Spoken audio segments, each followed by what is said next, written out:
에덴에서 아담과 하와가 무죄 상태의 비유입니다. 다음에 이제 아담과 하와가 범죄했어요. 하나님의 언약을 깨뜨렸어요. 그리고 즉시 죄가 이 아담과 하와와 그의 후손들 사이에 즉시 그 죄가 영혼 속에 들어왔어요. 그래서 부패한 범위가 어떻습니까? 그림을 보시면 두 번째 그림 어때요? 그 죄가 한 방울 딱 떨어졌는데, 이게 독약이랍시다. 한 방울 딱 떨어졌는데 그 죄가 어느 부분만 이렇게 국부적으로 이렇게 죄가 있습니까? 전체적으로 퍼졌습니까? 그래서 이게 해결이 안 된단 말이죠. 지정의가 타락한 겁니다. 전체적으로. 그 다음에 이제 마지막 우리 다음 읽읍시다. 시커먼 부패된 범위와 정도. 이것은 죄의 최고조의 상태, 악의 상태. 우리가 아직 여기까지 이르지 못했습니다. 우리는 세 그림 가운데 어느 상태에 있을까요? 두 번째, 중간의 상태에 우리가 있는 거예요. 죽는 순간 어디 상태로 갈까요? 세 번째 상태가 되는 거예요. 그러니 나 착한 일 그래도 많이 했잖아요. 그러면은 지옥이 아랫목에 가고 뭐 그럴까요? 그런 거 없어요. 그냥 이 땅에서 죄를 많이 아마 하는 사람을 죽이는 사람이나 그냥 공자처럼 이렇게 착하게 살다가 예수 믿고 죽지 않은 사람이나 똑같이 죽는 순간 양심의 일반은 종이 제거되는 순간, 이것은 이 부패된 범위와 정도가 최고조지요. 이 상태는 어떤 상태예요? 마귀 상태. 마귀와 방불한 상태. 죽는 순간 돌이킬 수가 없어요. 돌이킬 수가 없어요. 이 그림이 정말 잘 해놨습니다. 자, 이제 우리 한번 동그라미 1, 먼저 깨끗한 물에 잔을 보자 해서 먼저 동그라미 1, 이거 제가 이렇게 한 것은 앞으로 다른 책을 읽어도 여러분 눈에 싹 들어오도록 이렇게 잘 하라는 의미입니다. 먼저 깨끗한 물을 담은 잔을 보자. 이것은 계속 밑줄 쳐야 됩니다. 이것은 아담이 원래 정결했음과 비교할 수 있다. 무죄 상태죠. 그 다음에 두 번째, 여기 동그라미 이 조그만하게 두 번째 그릇 안에는 지독한 독약 한 방울이 뚝 떨어졌다. 아담의 범죄 상태지요. 그 독약은 물과 섞여 그릇 전체에 퍼졌다. 전체의 물이 못쓰게 되었다. 독약의 물 전체를 악화시켰기 때문이다. 그리고 또 그거 한번 읽어봅시다. 여기 빨간 펜, 파란 펜. 그리고 그 먼저부터 있잖아요. 옆에다가 짝대기 이건 3개 쳐야 돼요. 2개, 3개. 그 정도로 중요하다 이 말이죠. 시간이 지남에 따라, 자, 아담이 이제 범죄를 했어요. 자, 이제 범죄를 딱 했어요. 독약을 먹었어요. 전체에 독약이 퍼졌어요. 그런데 시간이 지남에 따라 그 악이 가만히 그냥 있는 것이 아니라, 암세포처럼 이렇게 가만히 있는 것이 아니라 그 암세포가 막 증식을 하자는 것, 전이되고 증식된 것처럼 이 악의 균만이 증식되고 증가될 것은 뻔하지요. 아담과 하와가 범죄하고 난 뒤에 어땠어요? 금방 그냥 사람 때려주고 있잖아요. 나보다 의롭다는 친동생을 자기보다 더 의롭다는 것 때문에 돌로 쳐서 죽였어요. 그게 그 사건 하나만 있는 게 아니라 수많은 죄의 사건을, 죄들 가운데 딱 하나를 하나님은 아담의 범죄 이후에 세상 역사가 시작됐을 때 벌어진 일들 가운데 대표적으로 하나를 딱 성경에는 기록하고 있는데, 바로 의로운, 자기보다 더 의로운 불의한 자가 자기보다 더 의로운 자를 돌로 쳐서 죽이는 세상. 그러면 어떻게 할까요? 불신자가 뱀의 후손이 여인의 후손을 돌로 치는 세상. 하나님을 안 믿는 악인의, 마귀에게 속해 있는 악인의 사람이 하나님의 자녀를 돌로 쳐 죽이는 세상이 이 세상이다 라는 것을 보여주고 있는 거예요. 그것을 역사 가운데 계속해서 역사는 그렇게 진행되어 왔어요. 초대교회 4세기 동안 그래왔죠. 계속 사륙의 역사. 누가 죽였어요? 그렇게 아름답고 그렇게 선하고 그렇게 자기를 돌로 쳐서 죽이는 사람을 위해서 죽어가면서 아버지여 저들의 죄를 알지 못하나이다. 저들의 죄를 사하소서. 누가 그렇게 죽었어요? 스데반이. 그게 불의한 가인이 의로운 아벨을 돌로 쳐 죽인 사건이 그렇게 드러날 겁니다. 400년 동안, 그리고 종교개혁 이후에 300년 동안 집중적으로 불의한 자들이 의로운, 진짜 의롭고 복음을 가지고 있는 하나님의 자녀들을 돌로 쳐서 죽이는 사건. 그래서 스코틀랜드도 장로교 살인의 해 18,000명을 쳐 죽였습니다. 청교도 때는, 위근호 시대 때는, 일제시대 때 의로운 주기철 목사님, 손양호 목사님 다 불의한 자들에 의해서 돌로 쳐서 죽임을 당한 사건이잖아요. 그게 바로 불의한 마귀, 뱀의 후손인, 마귀에게서 처음부터 마귀에 속해 있는 불의한 가인이 예수 그리스도에게 속해 있는 아벨을 돌로 쳐서 죽인 사건이다. 역사는 계속 그렇게 반복됩니다. 그러면 이제 예수님 재림 직전에, 문자적으로 예수님 재림 직전에는 어떨까요? 바로 초대교회 400년 동안 그런 것처럼 그런 이제 사륙의 시대가 됩니다. 그러면 이 시대는 뭐가 소멸되는가? 따라합시다. 일반 은총이 소멸됩니다. 일반 은총이 소멸됩니다. 사람들이 다 일반 은총이 소멸되고, 그리고 소수의 하나님의 자녀들은 더 거룩하고 더 복음에 충만하고 더 성결하고, 그 불의한 자들이 이 의인들을 보고 못 견디는 걸 돌로 쳐서 죽이는, 그게 이제 앞으로 펼쳐질 것이다. 아니, 한 번 더 보고. 엄청 중요한 거예요, 이거 지금. 설교는 한 포인트밖에 없지만 이건 엄청 중요한 겁니다. 그래서 정신을 똑바로 차리고 우리가 이걸 잘하면은 기독교 세계관이 든든해지고, 우리 청년들이, 자매들은 결혼하면, 자, 봐보세요. 결혼하면 뭘 가지고 있어야 되냐?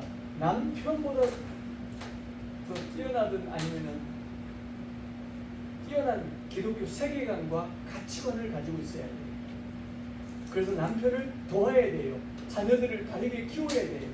이게 여기서 다 나온 겁니다. 따라합시다. 계획주의 세계관은, 계획적인 세계관은 여기서 나옵니다. 여기서 나옵니다.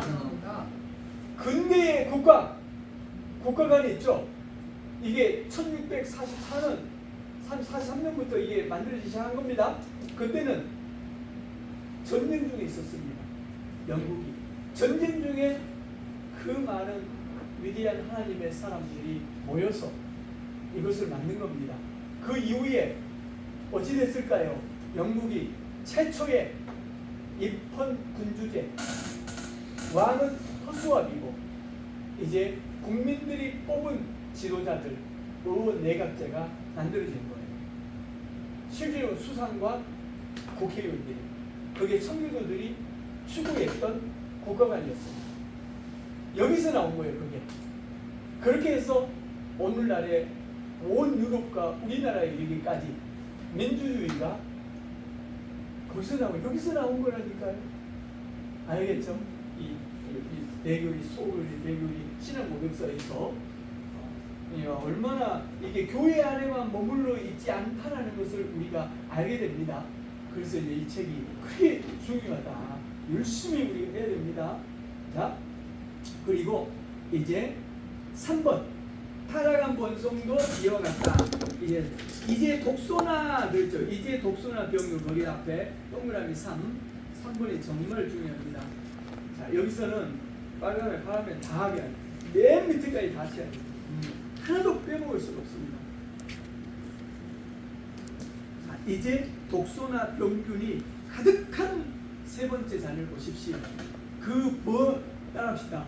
범위와 정도. 죄의 범위와 죄의 정도. 퍼펙트하지요.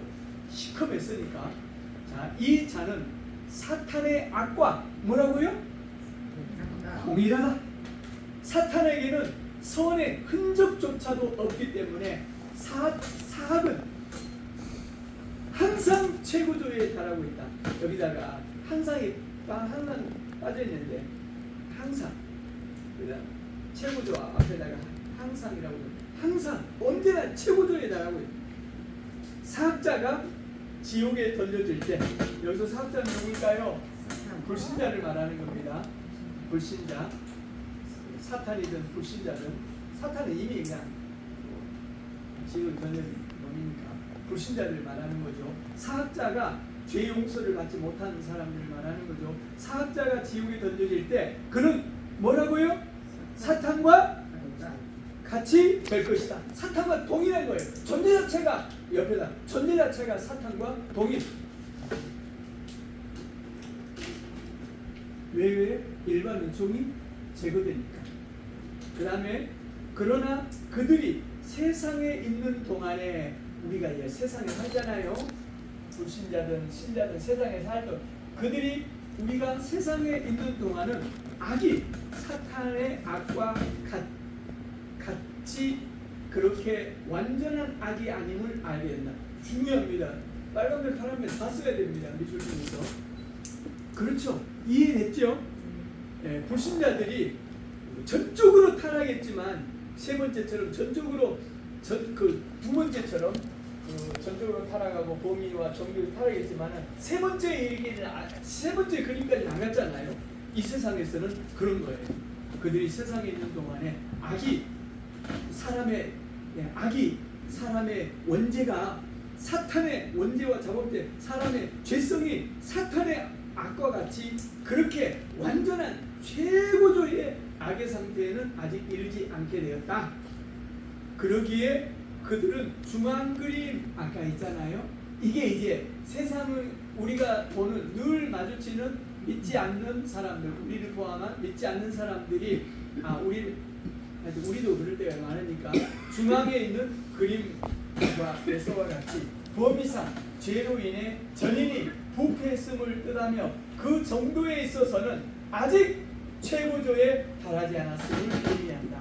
이런 책은요, 이런 글 있죠? 없습니다. 저는 다른 데서 이런 글을 찾아본 적이 없습니다. 매지근한 물을 드셔야 됩니다. 목이 아프시면 절대 찬물 드시면 안 됩니다. 자,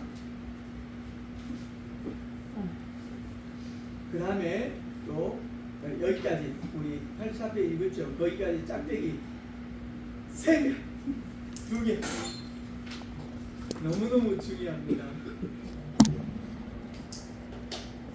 그 다음에 너무 중요합니다. 인간이 동그라미 주어 그러면은 인간이 확 눈에 들어와야 돼요. 인간이 아직 사탄이나 지옥에 있는 죄인들. 자, 봐보세요. 예수 안 믿고 이렇게 죽었죠. 사람이 죽잖아요. 그럼 그들은 지금 음부에 있습니다. 지금 음부에 있습니다. 그들은 그들의 예수님 믿지 않고 죽어서 육체적으로 죽어서 음부에 있는 사람들은 지금 누구의 악과 똑같은가요? 사탄의 악과 똑같은 거예요. 마귀와 완전히 똑같은 그 악인의 영으로서 상태에 있는 것입니다. 그래서 이제 예수님 재림하실 때 그 음부에 있는 그 하데스에 있는 그 악인의 영들은 부활의 몸을 입고 영원한 수치, 영원한 이제 심판을 위해서 부활을 하는 것입니다. 사람이니까. 그렇게 해서 지옥을 가는 거죠. 자, 또 온 인간들이 모두 최고조로 악하다면 이 세상이 어떻게 얼마나 무서운 처소가 될 것인지를 상상해 보라. 자, 예수님이 재림하시기 직전에는 바로 이런 세상이 옵니다. 온 세상이 처처에 그냥 악이 창궐하는, 그와 동시에 자연재해가 성경에 처처에 지진과 기근이 일어날 것이다. 하늘의 천체들이 흔들려서 떨어지고 이런 일이 벌어집니다. 그러면 사람들이 두려워서 하나님 앞에 돌아온 게 아니라 더 악해진 거예요. 더 악해지는 거예요. 자, 이런 모습을 우리 하나 찾아보고 요한계시록 18장, 요한계시록 18장 한 구절만 읽고 요한계시록 18장 2절, 요한계시록 18장 2절.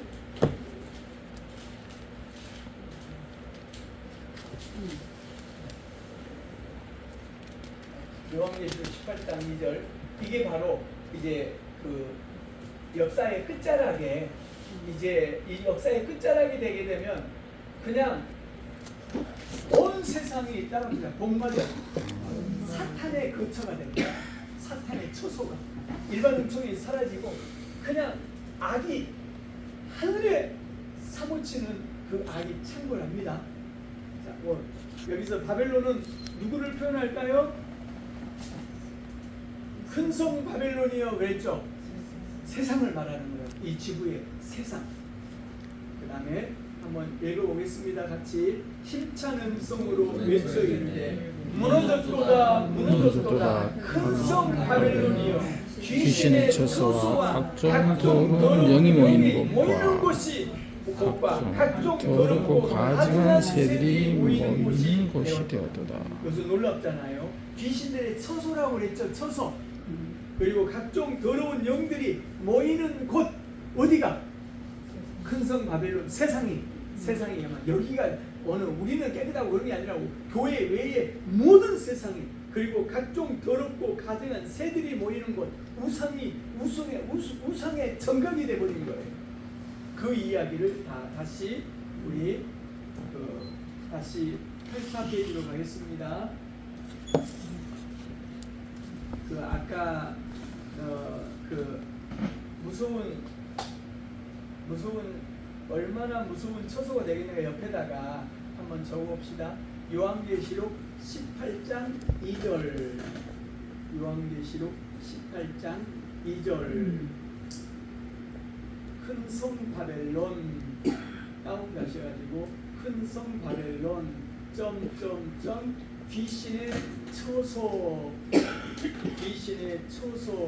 점점 바로 그 다운하시고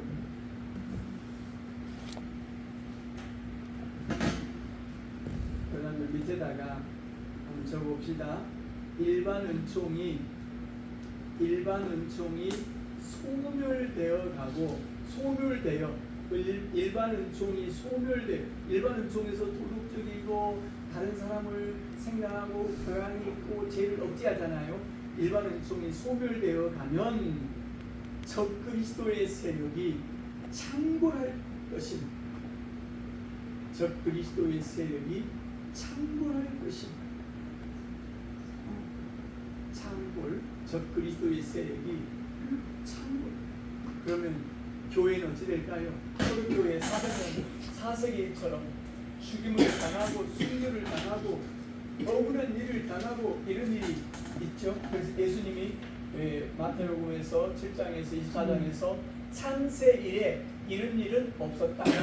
그 날을 감해주지 않으면 믿는 자들 다 그렇게 죽임을 당합니다. 하나님의 구속 역사가 어려울 만큼. 그래서 하나님이 그 날을 우리 믿는 사람들 때문에 감해줍니다. 자, 우리 한번 또 읽어보겠습니다. 모든 사람이 살인하고, 만약 악이 아까 세 번째 그림처럼 악이 최고조 상태에 있게 되면 하나님이 그냥 내버려두면 그렇게 되겠죠. 근데 그런 상태에 이르게 되면 모든 사람이 살인하고 도둑질하고 항상 모든 악행을 자행할 것이다. 전 세계가 폭력으로 들끓을 것이다. 생명이 계속 될는지조차도 의심스럽다. 이줄 치면서 하나님이 죄의 활동을 느리도록 간섭하지 않는다면, 죄가 막 급속도가 암처럼 전이되지 못하도록 하나님이 섭리하지 않으신다면 곧장 이 지구는 그렇게 돼버립니다. 그 다음에 하나님이 어떻게 죄를 억제시키는가? 우리 거기 다 읽어봅시다. 하나님이 어떻게 죄를 억제시키는가? 여러 방법으로 행하신다. 진짜 이게 지금 세계관을 기독교 세계관, 개혁주의 세계관을 결정짓는 가장 중요한 부분 가운데 하나입니다. 자, 1. 하나님은 유재한 인간 양심의 활동을 하라. 유재한 인간 속에 양심의 활동을 하라. 그가 네모박스. 양심은 한번 그래도 적어볼까요? 굉장히 중요한 용어라서 슈네이 데시스 슈 있잖아. 할때 슈네이 데시스 슈네이 데시스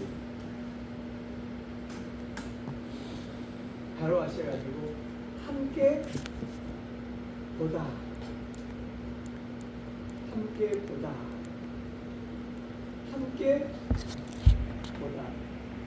보다라는 말이 실상을 주의 깊게 바라보다라는 의미입니다.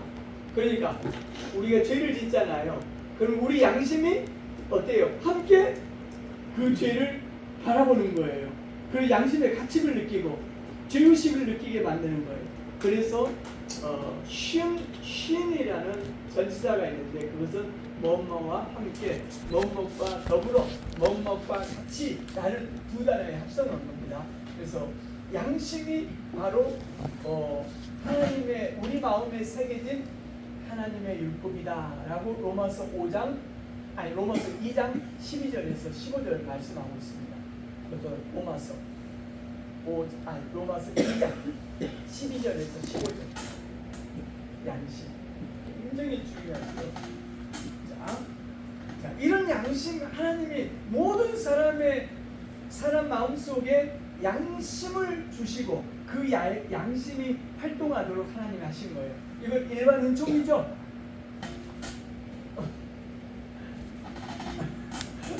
여기서 돌려 몸을 돌리고 어깨도 좀 하고. 와, 시간이 걸렸는 몰랐다. 그래도 여기까지만 할게요. 4번까지만 할게요. 더우니까 여기까지 합시다. 자,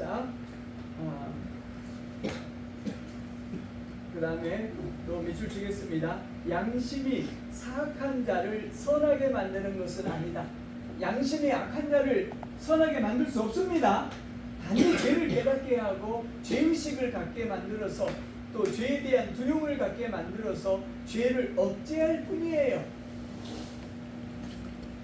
그 다음에 2번 밑줄 치겠습니다. 하나님이 죄인들을 악행에서 지키려고 세상에 두신 한 제도는 따라합시다. 국가의 권한이다. 이게 뭐냐면 위정자라고 그러잖아요. 위정자의 공권력. 거기다 한번 적어봅시다. 위정자의 공권력. 이거 다 로마서 13장에 다 나온 이야기입니다. 위정자의 공권력. 자료를 해가지고 특히 사법부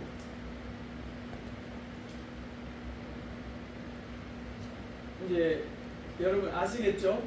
하나님이 이 역사에 죄인들이 사는데 양심이라는 것을 통해서 죄를 억제합니다.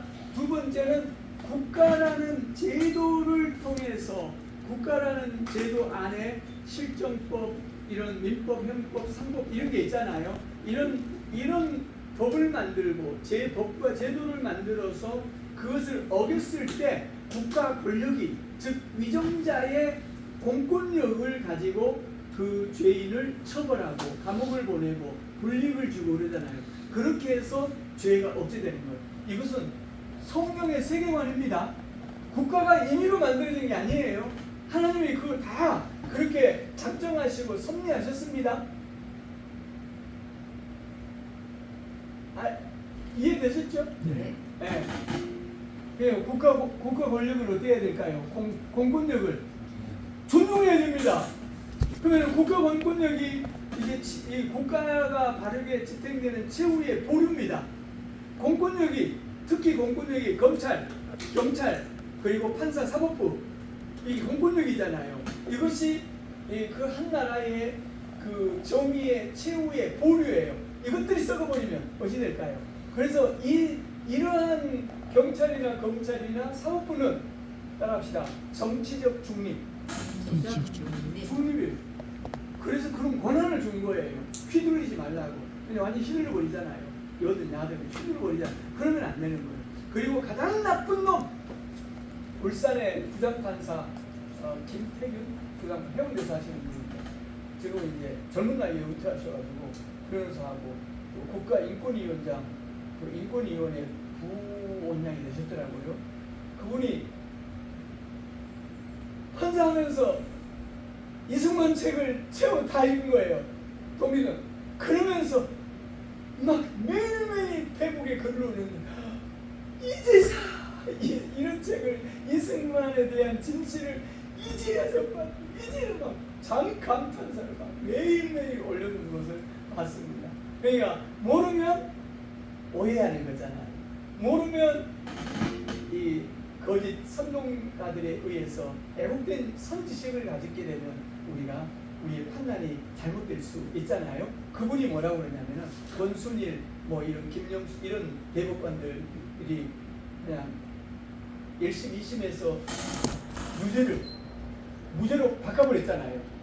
이런 것들에 대해서 그 판단하시면서 글을 써놨는데 이것은 사형에 해당돼요. 가장 악한 거야. 왜? 사법부의 꼭대기가 대법원 판사잖아요. 그들이 이것을 악을 선으로 둔갑을 시켜버렸으니까 그 글이 굉장히 공감이 돼요. 그래서 성경에서도 보면은 제사장들이나 레위인들이 판사를 합니다. 아무나 하는 게 아니에요. 이들이 썩으면 돌로 쳐서 죽이는 겁니다. 율법에 그 정도로 하나님이 엄격하게 그리고 재판에 대해서 모세 오경에서 수없이 거론해요. 그러면서 뭐냐면은 재판에 우리가 이런 걸 뭐라고 하냐면은 재판을 할 때 권력이 있다고 봐주지 말고 가난하다고 측은지심이 동해가지고 그 형량을 감하고 그런 일 하지 말라. 그냥 있는 그대로 하라는 거예요. 아무리 그 사람의 처지가 형편이 어렵고 뭐 정말 마음 아프고 눈물이 날지라도 형량은 그냥 그대로 하라는 거예요. 그게 법정신입니다. 그러니까 법 안에 뭐가 들어가면 안 되냐면은 온정주의가 들어가면 안 되는 거예요. 무슨 의미인지 아시겠죠? 그것을 미국의 트럼프 때 그 유명한 여성 한 50대밖에 안 됐는데 그 미국에서 유명한 그 판사가 대법원 그 9명의 판사 가운데 한 분이 되는데 그분이 그 이야기를 하더라고요. 성경을 믿는 하나님의 사람이거든요. 그 이야기 절대로 감정으로 온정주의에 빠지면 안 된다는 거예요. 그대로 법에 적시된 대로 정말 저 사람에게 10년을 법에 형량을 하면 10년을 감옥 가야 되는데 너무 불쌍하다 5년 해주자 이런 짓 하시면 안 된다는 거예요. 그게 모세 오경에 적시되어 있는 하나님의 판사에게 해당되는 하나님의 율법입니다. 아시겠죠? 그러니까 사법부가 정의가 이 다림줄처럼 칼같이 서 있지 않으면 그 나라는 망한 겁니다. 사법부를 다 망해도 사법부는 망하면 안 되는 거예요. 그래서 우리가 이제 그 정치의 여론이라는 것을 통해서 사법부를 조종하려고 하면은 사실은 그거 그냥 그 의도만 가지고 있어도 그 형벌을 쳐야 돼요. 근데 우리는 대법원 판사들이 가장 타락해 버렸습니다. 그래서 이게 정말 여든 보수든 진보든 거기는 건들면 안 돼요 원래. 그래서 이 이념에 맞는 사람을 거기에 세우면 안 되고 정말 그 물들지 않는 많지는 않지만 그런 사람이 사법부였어요. 그 다음에 또 한 3, 4번까지만 읽게요. 몇 줄 안 되니까. 자, 그다음에 3번 한번 다 같이 읽어보겠습니다.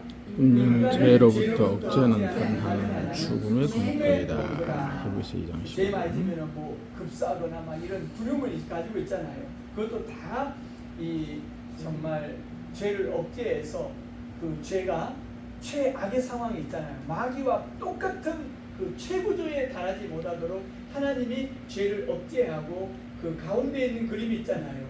그 최고조의 죄 상태로 역사의 죄가 가지 않도록 간섭하시고 섭리하시는 거라. 그걸 뭘 통해서? 양심을 통해서, 그리고 국가의 제도, 공권력을 통해서, 또 죽음의 공포를 통해서. 그 다음에 4번 아주 중요하지요. 다 같이 읽어보겠습니다. 사람의 마음과 행동 가운데서 죄의 활동을 지연시키는 또 다른 것들은 가정과 교육과 사회의 영향이다. 여기다 가정과 교육과 사회 환경 얼마나 중요합니까? 하나님을 안 믿는 사람들도, 우리가 믿는 사람이 하나님을 안 믿는 사람들도 이 일반 은총이 풍성해서 교양과 양심이 고취돼서 죄가 많이 억제되고 좋은 사람들이 이렇게 세상에 많도록 만드는 일을 누가 해야 될까요? 그리스도인이 해야 되는 거예요. 그래서 그리스도인들이 공부 열심히 해서 정치로, 경찰로, 검찰로, 사법부로 들어가서 그 최고 뭐랄까 권력의 상층부를 그리스도인이 그것을 장악해서 아주 정직하게 그 공권력을 시행하고, 그리고 이런 그 뭐랄까 정말 소시오패스처럼 양심의 화인을 맞을 수밖에 없는 가정 환경이나 교육 환경들이 많지 않도록 소금의 역할을, 빛의 역할을 그리스도인들이 해야 됩니다. 그래서 그리스도인이 지도자가 되는 게 그렇게 중요한 거예요. 믿습니까? 저는 사실 하나님이 어찌하실지 모르겠지만 체육관을 통해서 그 이야기는요 수천했어요.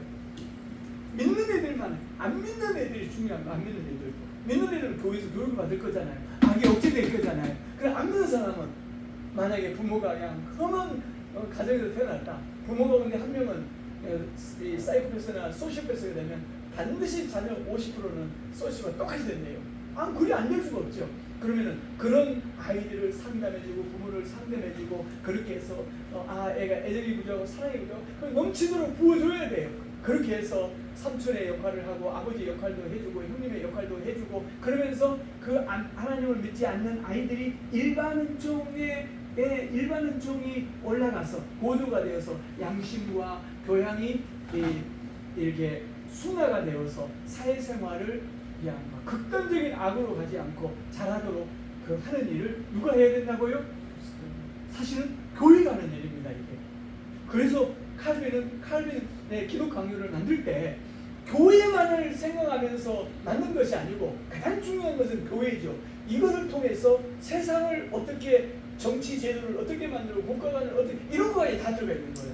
그러니 칼빈의 기독 강요가 전 세계의 최고의 명문대에서 그 100권의 고전 가운데 칼빈의 기독 강요가 들지 않는 나라가 없습니다. 학교가. 그 정도로 중요한 거예요. 신앙만 다 있는 게 아니라 국가관, 도덕관 이런 것들 다 들어가 있으니까 지도 이런 것들이. 그러니까 교회가 얼마나 이 말쓰지 말에 해야 할 일이 많아요. 그래서 정말 하나님이 은혜를 주셔서 저는 체육관 있잖아요. 경제적으로 성공을 해야 돼요. 역량 있는 일을 하려면. 그리고 안 믿는 아이들을 정말로 학교 선생님이 할 수 없는, 유치원에서도 할 수 없는 그런 일을 하는 겁니다. 유치원에도 유치원 원장이 나와야 돼요. 개혁주의 세계관과 가치관을 가진 원장이 딱 아이를 보면 학부모를 다 판단할 수 있어야 돼요. 통찰해서 이 아이를 만약에 그대로 방치하면 이 아이는 사회의 암적인 존재로 자라겠구나. 묻지마 살인 이런 거 있잖아요. 그럼 어떻게 할 것인가? 그것을 아이들의 현재의 모습을 보고, 청소년들의 현재의 모습을 보고 미래를 10대 후반, 20대 후반, 3, 4, 50, 60대를 나갑시다. 예측할 수 있어야 됩니다. 그것이 예지 능력이고 그게 리더가 가지고 있어야 될 리더십이에요. 예측이 안 되면 지금 교육을 못 하잖아요. 지금의 모습을 보고 예측을 하는 겁니다. 제가 우리 아이들도 이게 저는 마음이 아프고 화가 나고 그래요. 제가 그런 얘기를 했죠. 즉 여기에서 정말 조금이라도 마음의 상처를 입고 기승이 나면 나중에 걷잡을 수 없을 것입니다. 남자아이들보다 여자아이들이 훨씬 더 마약을 많이 하고 훨씬 더 이 수치가 통계적으로 담배를 훨씬 더 많이 피우고 성적으로 훨씬 더 올라갑니다. 초등학교 3학년 되면 벌써 성에 눈 떠오릅니다. 맨날 이야기하는 게 성 이야기가 아니에요. 그것도 몰랐지. 그렇기 때문에 인과라는 걸 우리 알아야 됩니다. 인과. 원인이 있으면 반드시 결과가 나타날까요? 안 나타날까요? 반드시 나타나는 거예요. 가정이 무너져 있었다. 그러면 그 이후에 아이들이 사춘기가 되고 중학교 올라가면 감당할 수가 없어요. 제가 이런 이야기 한 번이라도 틀려본 적이 있나요? 없어요. 그게 그냥 통계는 통계. 그러니까 원인이 많으면 그 원인을 제거하기 위해서 그걸 뭐랄까 상쇄하기 위해서 하나님의 사랑과 복음의 능력을 상쇄하기 위해서 다양한 여러 사람들의 섬김이 필요하고 그것을 최소화해야 아이들이 10년 후에 20년 후에 아이들이 건강한 인생을 사는 거예요. 이런 거 누가 해야 돼요? 그리스도인이 해야 됩니다. 그런 의미에서 기독교 지도자가 된다는 것은 그냥 단순히 뭐 이런 지도자가 된다는 것이 아니라 정말로 이런 내용을 완벽하게 숙지하고 지금의 사회 개인의 어떤 모습을 보고 미래를 완벽하게 예측할 수 있는 선지자의 안목을 가지고 그러면은 그 어떻게 대비할 것인가, 교육과 가정과 이런 교회에서 어떻게 해나갈 것인가 이런 것들을 우리 청년들은 공부해야 되는 거예요. 가장 개념으로 사는 것은 막 사는 겁니다. 따라합시다. 무개념, 막 사는 거 가장 큰 죄예요. 그래서 항상 우리는 계시 우선적 사색을 늘 해야 되고 그리고 이런 책들은 천천히 읽어야 돼요. 절대로 천천히 읽어야 돼요. 정독해야 돼요. 단어 하나를 가지고 계속 생각하고 성경 구절을 찾아보고 이런 그런 과정을 통해서 우리가 이게 전체가 우리 가슴에 씌워지는 겁니다. 우리 다 같이 오늘